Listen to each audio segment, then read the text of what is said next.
Alors, le parcours Histoire mondiale et connectée de la Méditerranée est un parcours d'histoire qui prépare les étudiants à une élaboration d'un savoir autonome en recherche. Donc, ils apprennent à faire de l'histoire plutôt qu'à connaître l'histoire.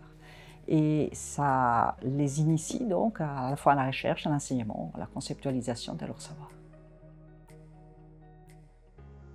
La spécificité de cette formation, c'est de concentrer les savoirs sur une notion large de la Méditerranée, c'est-à-dire d'une sorte de laboratoire dans lequel s'expérimente une série de pratiques sociales, politiques, culturelles, économiques, et ceci sur les temps longs, c'est-à-dire que notre formation intègre de l'histoire ancienne jusqu'à l'histoire contemporaine, spécialisant peu à peu avec une dose croissante, on va dire, d'histoire moderne et contemporaine. D'autre part, une deuxième atout de la formation, c'est de proposer aux étudiants une initiation à une série d'outils, tant conceptuels que pratiques, pour que peu à peu, ils sachent mettre en place les compétences nécessaires à développer une recherche autonome.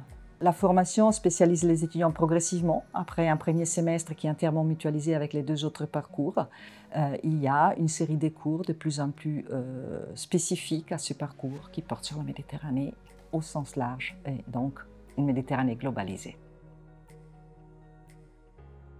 Ce master prépare au métier de l'enseignement et de la recherche. Pour ce qui est de l'enseignement, dès les Master 2, les étudiants peuvent choisir des cours d'agrégation pour préparer ensuite donc, ce concours de l'éducation nationale. Ils peuvent également prendre une année supplémentaire pour préparer les concours de l'enseignement KPS et autres.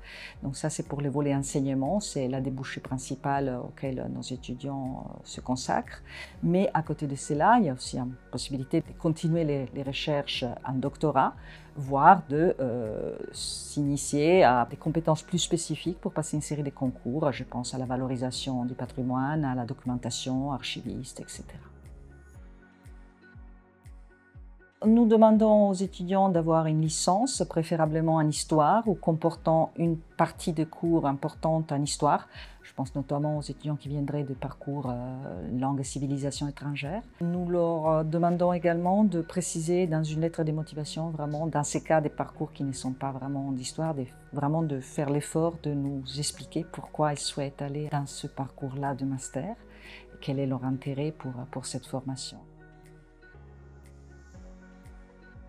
C'est une formation qui s'adresse essentiellement à des étudiantes et des étudiants qui sont curieux d'apprendre comment on fait la recherche, comment on produit du savoir, et cela tant par un parcours personnel sur un thème précis qu'ils vont choisir en début de Master 1 essentiellement, mais aussi dans une discussion constante avec leurs enseignants, avec leurs camarades et avec d'autres disciplines qu'ils apprennent à connaître dans les cadres des cours transversaux, transdisciplinaires qu'ils vont les suivre au semestre 1, 2 et 3.